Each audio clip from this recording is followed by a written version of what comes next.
নমস্কার বন্ধুরা, আমার বৃষ্টিপর্ণা চ্যানেলে আপনাদেরকে স্বাগত। আজ আমি চলে এসেছি নারকেল নাড়ু সাবস্টিটিউট একটা রেসিপি নিয়ে।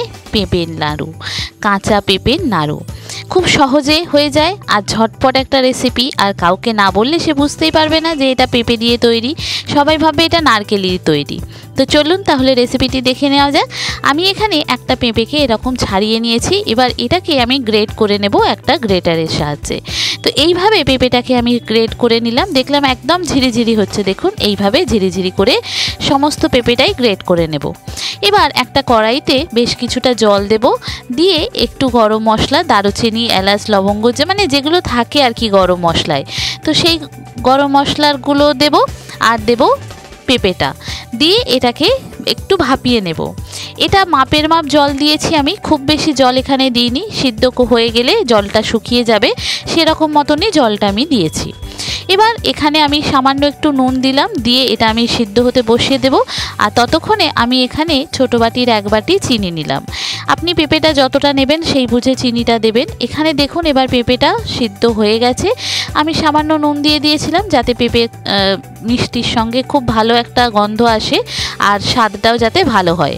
এবার দেখুন পেঁপেটা সিদ্ধ হয়ে গেছে। এবার যে গরম মশলাগুলো দিয়েছিলাম, দারুচিনি, এলাচ, লবঙ্গ, সেগুলোর আর দরকার নেই। এই জলের সাথেই কিন্তু এগুলোর স্বাদ যা মিশে গেছে। এবার এগুলো সব তুলে তুলে ফেলে দিলাম, নালে নাড়ু করার সময় কিন্তু মুখে লাগতে পারে। এবার দেখুন একদম হাই ফ্লেম করে জলটা একদম শুকিয়ে নেব। এটার জলটা একদম শুকিয়ে গেলে এবার এখানে পরিমাণ মতো আমি ঘি দেব। আমি এখানে প্রায় 1.5 চামচের মতো ঘি দিয়েছি, 1.5 থেকে 2 চামচের মতো ঘি দিয়ে এটাকে আমি একটু নেড়ে নেড়ে ভেজে নেব। এটা ঘি দিয়ে ভাজা হলেই দেখবেন এটা একটা হালকা ঘিয়ের গন্ধ ছাড়বে। আর কাউকে না বললে সে বুঝতেই পারবে না যে এটা পেঁপের লাড্ডু, এইরকমভাবেও হতে পারে।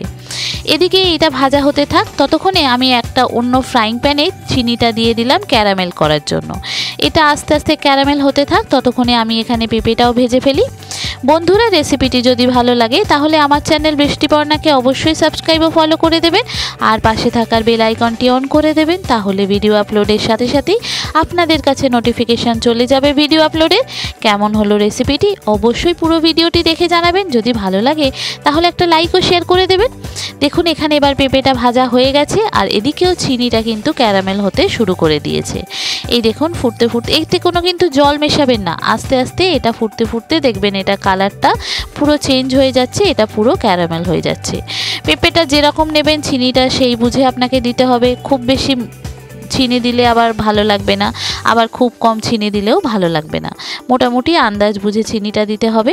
এবার দেখুন চিনিটা ক্যারামেল হয়ে গেছে আর এদিকে পেঁপেটাও আমার কিন্তু ঘিয়েতে ভাজা হয়ে গেছে।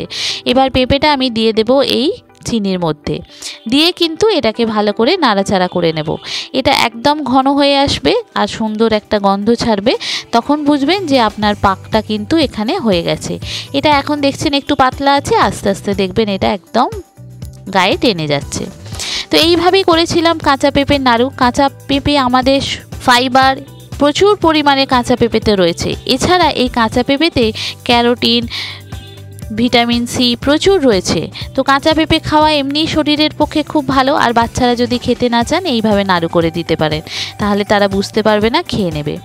এবার আমি একটা থালাতে অল্প একটু ঘি মাখিয়ে নিলাম, নিয়ে এবার পেঁপের যেটা করলাম সেটা আমি এখানে পেস্টটা ঢেলে দেব।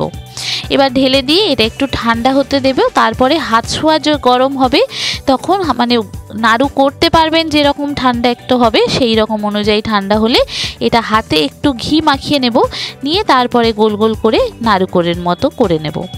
এই দেখুন আস্তে আস্তে এটা পাকিয়ে নিচ্ছি। এবার একটু একটু গরম থাকবে সেই মতো করতে হবে, খুব ঠান্ডা হয়ে গেলে আবার অসুবিধা হতে পারে। তো একটু গরম গরম মতো আমি হাত দিয়ে দিয়ে একটু ঘি মাখিয়ে এরকম ছোট্ট ছোট্ট করে আগে গোল গোল করে নিলাম, তারপরে এটাকে গোল গোল শেপে নাড়ু বানাবো। খুব সহজ রেসিপি, সহজভাবে দেখালাম আর খেতে অসাধারণ স্বাদ হয়। আগে না খেয়ে থাকলে এই রকম কাঁচা পেঁপে নাড়ু একবার ট্রাই করতে পারেন। কাউকে না বললে সে জানতেই পারবে না যে সে কাঁচা পেঁপের নাড়ু খাচ্ছে, এত সুন্দর স্বাদ হয়। এবার এখানে উপর থেকে দেখতে সুন্দর হওয়ার জন্য আমি একটু ড্রাই নারকেল দিয়েছি। আপনাদের কাছে যদি ড্রাই নারকেল না থাকে দেওয়ার দরকার নেই। আমার কাছে একটু ড্রাই নারকেল ছিল, সেই ড্রাই নারকেলটা উপর থেকে এই রকম দিয়ে দিলাম যাতে সুন্দর দেখতে লাগে। সব কটাই তাই করেছি। এরকম গোল গোল করে পাকিয়ে নিয়েছি, নিয়ে উপর থেকে এরকম একটু ড্রাই নারকেল দিয়ে দিলাম, দিয়ে আবারও ভালো করে পাকিয়ে তারপর এটা সাজিয়ে পরিবেশন করব। ব্যাস হয়ে গেল কাঁচা পেঁপের নাড়ু। কত সহজে হয়ে গেল দেখলেন, আর খেতে অসাধারণ স্বাদ হয়। নারকেলের সাবস্টিটিউট হিসাবে এরকম কাঁচা পেঁপের নাড়ু কিন্তু অনায়াসেই করতে পারেন। এই দেখুন, এইরকমভাবে সব কটা আমি করে নিলাম।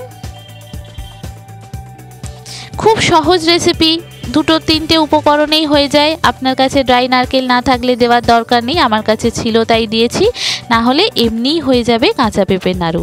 দেখেছেন কত সুন্দর হয়েছে। এবার আমি একটা প্লেটে ভালো করে সাজিয়ে দিই, দিয়ে একটু ছবি তুলে নেব, নিয়ে তারপরে মেয়ে কিন্তু পাশেই দাঁড়িয়ে আছে নারকেল নাড়ু খাবে বলে।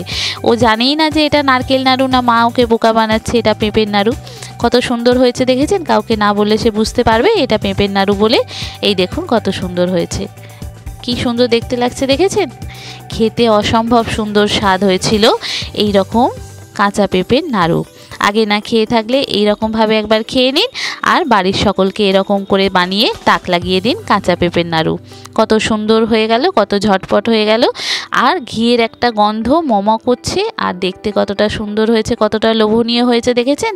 কোনো কালার ব্যবহার করিনি, কিচ্ছু না, জাস্ট পেঁপে ঘি দিয়ে ভেজে করা, আর একটা সুন্দর ফ্লেভার, ঘিয়ের গন্ধ, অপূর্ব সুন্দর একটা দেখতে, আর উপর থেকে দেখতে ঠিক নারকেলের নাড়ুর মতো, কিন্তু এটা হচ্ছে কাঁচা পেঁপের নাড়ু।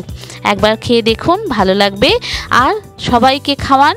কেমন লাগলো পুরো ভিডিওটি দেখে জানাবেন, ভালো লাগলে একটা লাইক শেয়ার করে দেবেন। নতুন যারা দেখছেন আমার চ্যানেল বৃষ্টিপর্ণা, অবশ্যই সাবস্ক্রাইব ও ফলো করে পাশে থাকবেন। ইউটিউব থেকে দেখলে সাবস্ক্রাইব করে দেবেন, আর যদি ফেসবুক ইনস্টাগ্রাম থেকে দেখেন তাহলে ফলো করে দেবেন। সবাই ভালো থাকবেন, সুস্থ থাকবেন, সাবধানে থাকবেন। দেখা হবে পরের ভিডিওতে। আজকের মতো এখানেই টাটা। থ্যাংক ইউ বন্ধুরা।